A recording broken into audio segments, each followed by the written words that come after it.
안녕하십니까. 오늘도 강민혁입니다. 금요일 밤 12시가 넘어가고 있는 시간인데 자기소개서와 면접에서 상당히 까다롭게 느껴지는 질문이기도 하고 그걸 떠나서 취업 과정에서 여러분들이 한 번 정도는 진지하게 고민을 하면 좋은 질문이기 때문에 늦은 시간임에도 불구하고 여러분들과 함께 이야기를 나눠보고자 합니다.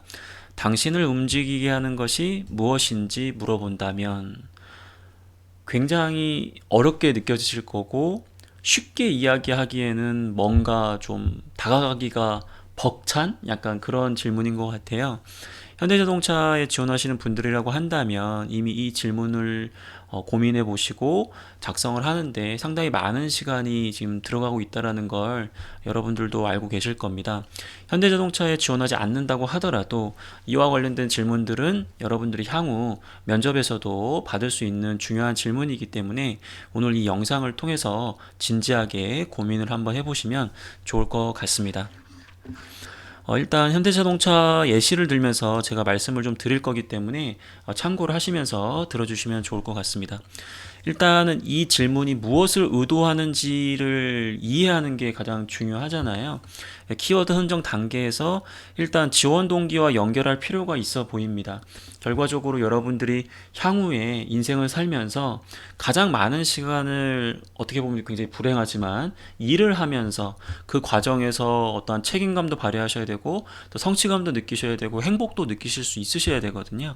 그러다 보니까 이러한 지원 동기, 특히 회사뿐만 아니라 직무에 지원한 동기까지 고려하시면서 키워드를 잡아내시는 것이 무엇보다 중요합니다. 기업 입장에서는 결과적으로 여러분들이 원하는 것을 기업이 주지 못하면 결과적으로 여러분들은 그 직무에서 성과를 내는 것이 어려울 뿐만 아니라 지속적으로 그 회사, 그 직무에서 일을 하지 못할 거기 때문에 이 부분을 통해서 여러분들의 어떤 로열티와 여러분들이 정말로 현대자동차 그리고 여러분들이 지원하는 그 기업에 적합한 지원자인지를 판단할 수 있는 그런 고난이도의 문제이거든요.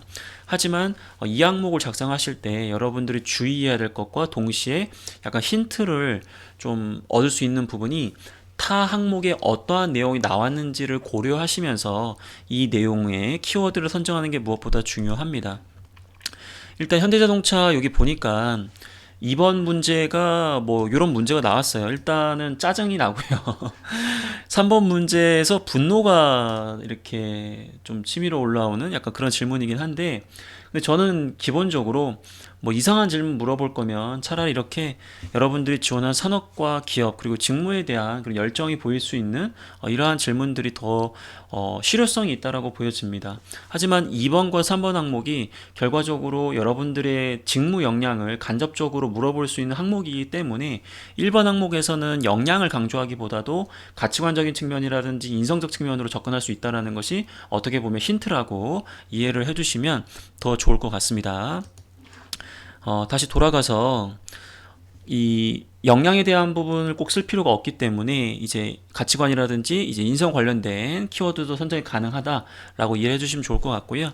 열정이나 몰입, 비전 등 일상적으로 본인의 힘을 초월해서 이 주어진 목표를 달성하는 본인의 원동력을 제시하시면 됩니다. 물론 이걸 이제 우리는 동기부여라는 얘기를 많이 쓰긴 하는데 기본적으로 과거에 여러분들이 어떤 어려운 상황 속에서도 본인이 가지고 있지 않던 힘까지 발휘하면서 어떤 목표를 이뤄냈다. 그러면 그 목표를 이뤄냈던 어떤 목적과 그리고 그 동기가 있었을 거거든요.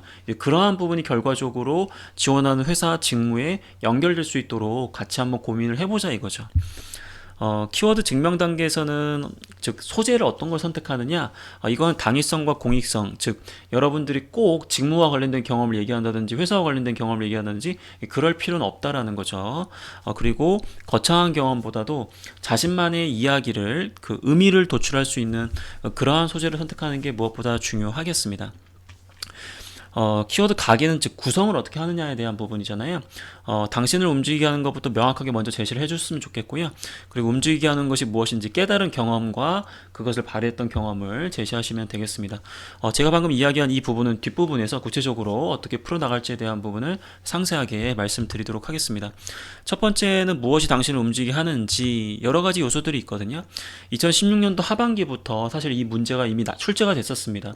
물론 지금은 직군에 따라서 현대자동차가 각 직군별로 요구하는 항목들이 달라지기 때문에 이 항목을 지금 작성하지 않은 그러한 직군도 있겠지만 기본적으로 면접에서도 출제될 수 있는 그런 질문일 수도 있다라는 걸 참고하시고요.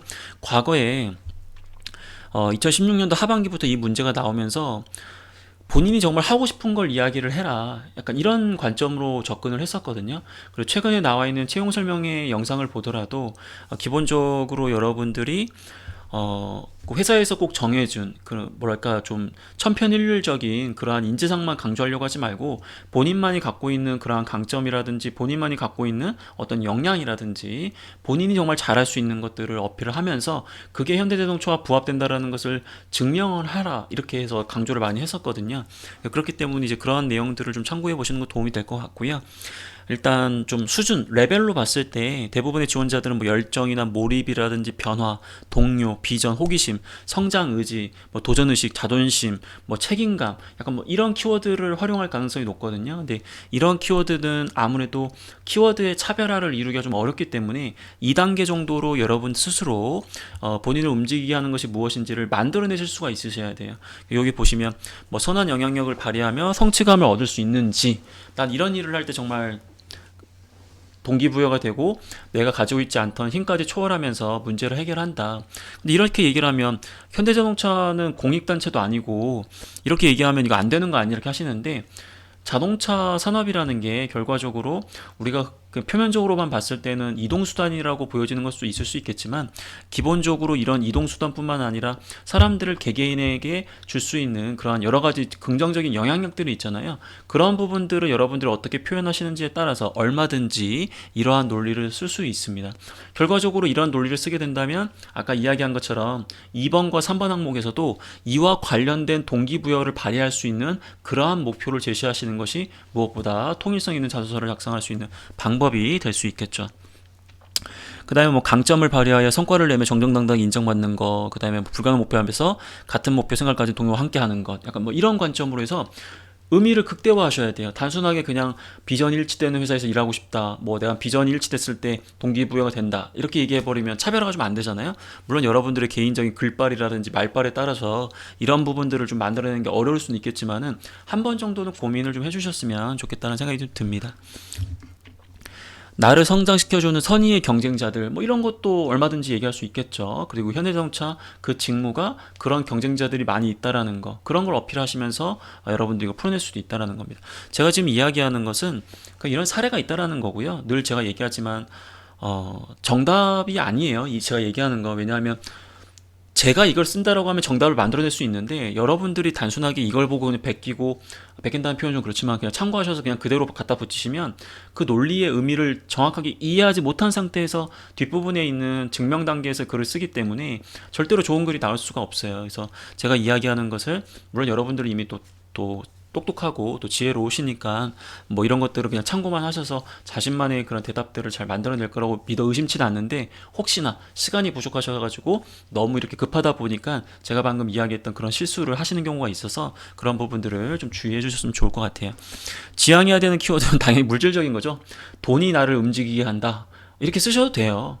그 의미만 잘 풀어낼 수 있다면. 하지만 그 의미를 잘 풀어내는 것도 어렵고 면접에서 그거 공격 들어오는 거 방어하는 것도 쉽지가 않다. 그리고 애초부터 개인의 욕망과 관련된 그러한 부분들을 쓰시는 것은 가급적 지양하시는 게 좋은데, 또 이런 것들이 안 되는 건 안 되는 아니거든요. 그래서 얼마나 잘 풀어내는지에 따라 달라지기 때문에 이러한 부분도 참고하시면 좋을 것 같아요. 그러면 이제 구성을 어떻게 해야 되느냐와 이제 소재에 대한 부분 얘기를 할게요.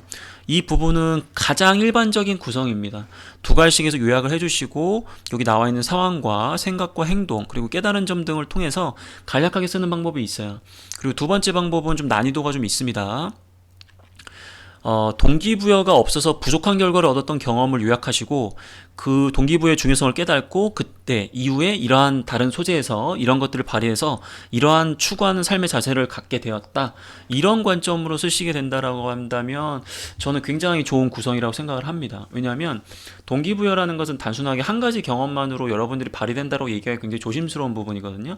자기소개서나 면접에서 이런 질문들을 했을 때 과거에 어떠한 노력을 했음에도 불구하고 실패했던 이유는 나의 어떠한 일을 함에 있어서의 태도나 그런 동기부여적인 요소가 부족했던 있다고 생각을 한다. 그래서 어떤 일을 할 때 정말로 도전 의식을 가져야 된다. 아니면 경쟁자가 있어야 된다. 뭐 이런 것들의 중요성을 깨닫고 그 이후에 어떤 상황에서 그런 것들을 좀 생각하면서 없는 힘을 발휘했기 때문에 더 좋은 결과를 얻어냈다. 그래서 나를 움직이게 하는 것은 뭐 이런 것이다. 약간 이런 관점으로 이야기할 수 있다라면 굉장히 좋고요.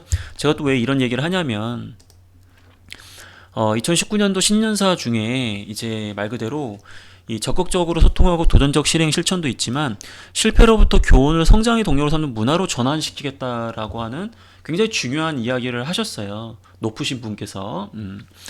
뭐 신년사에 나오는 내용이 그냥 무슨 뭐 말 그대로 그냥 화이팅 하자 해가지고 그냥 매년 그냥 시작하는 게 아니라 정말로 중요한 그룹의 문화와 철학들이 다 녹아져 들어가는 내용이고 이와 관련된 부분들이 각 제도에 이제 이식되는 거기 때문에 굉장히 중요한 요소라고 보여지고 저는 이러한 부분들을 참고한다고 하더라도 여러분들이 방금 제가 얘기했던 이 두 번째 구성을 활용하시는 것도 나쁘지 않겠다라고 생각이 듭니다. 하지만 난이도가 좀 있다 보니까 어려우시면 이러한 일반적인 방법을 좀 가져서 이렇게 얘기하시는 것도 방법이 될 수 있고요. 그다음에 세 번째 방법은 여러분들을 움직이게 하는 게 두 가지일 수도 있잖아요. 그럼 각각의 소제목으로 나누셔가지고 이렇게 강조하는 것도 얼마든지 가능한 그런 방법이 되겠습니다. 소재에 대한 거는 중요하지가 않아요, 여러분들. 여러분들을 움직이게 하는 것을 이야기할 때 물론 너무 지나치게 쉬운 목표를 이야기하게 된다면 아무래도 그거 쉬운 거 하는데 여러분들이 동기부여를 하면서까지 했다라고 얘기하기가 좀 어려울 거예요. 그러다 보면 어쩔 수 없이 여러분들이 좀 달성하기 어려웠던 그러한 경험을 이야기하는 경우가 아마 일반적일 겁니다. 그래서 여러분들이 보통 극복하기 어려웠던 경험이라든지 도전적으로 실행했던 경험 뭐 이런 것들도 얼마든지 믹스하셔가지고 쓰실 수 있으시고요. 만약 직무에 대한 경험이 풍부하신 분들이라고 한다면 얼마든지 직무와 관련된 소재도 선택하실 수는 있어요. 하지만 중요한 것은 소재가 중요한 것이 아니라 본인을 움직이게 하는 것이 무엇인지에 대한 동기부여에 대한 키워드가 명확해야 되고 그것을 증명할 수 있는 생각과 행동이 구체적으로 나와줘야 된다는 것 그리고 이게 지원 동기와도 연결될 수 있어야 된다는 것을 종합적으로 고려를 해주시는 게 무엇보다 중요합니다. 자, 여러분들과 함께 그 현대차의 사례를 들어서 제가 답변을 좀 이렇게 드렸는데 현대차에 지원하지 않는 분들이라고 하더라도 반드시 이 질문에 대한 부분을 고민해 보시고 이러한 동기부여를 내가 낼 수 있는 그러한 직무에 지원하고 있는지 그리고 그러한 회사에 지원하고 있는지를 진지하게 고민해 보시기 바랍니다. 취업도 중요하지만 결과적으로는 취업 이후에 여러분들의 삶이 더 중요합니다. 저의 많은 학생들도 그렇고 주변에 있는 친구들을 보면 뭐 합격은 했지만 결과적으로 이제 본인의 어떠한 그런 동기부여에 해당되는 그런 역할이 아니거나 그런 문화가 아니다 보니까 또 퇴사를 해가지고 다시 또 취준 생활을 하는 친구들이 굉장히 많이 있습니다. 그래서 여러분들이 이 질문을 통해서 단순하게 답변을 해야 된다는 강박관념에 벗어나서 여러분들의 인생을 위해서 여러분들의 행복한 삶을 위해서 반드시 한번 고민해 보시고 혹 좋은 아이디어가 있거나 또 질문이 있으시면 댓글로도 남겨주시면 저와 함께 이런 이야기들을 나누시는 것도 굉장히 좋을 것 같습니다. 자, 사실 현대자동차는 제가 몇 년 전부터 계속해서 강의를 했었는데 워낙 많이 강의를 하다 보니까 이제는 좀 많이 물려있는 회사예요. 근데 그럼에도 불구하고 이 질문은 여러분들한테 의미가 있기 때문에 다시 한번 또 이야기를 나눠봤고요. 마지막은 언제나 구독과 좋아요는 언제나 사랑이에요를 외치면서 마무리를 하도록 하겠습니다. 저는 내일 이제 건강보험공단 여러분들 그 자기소개서를 업데이트 하도록 하겠습니다. 감사합니다.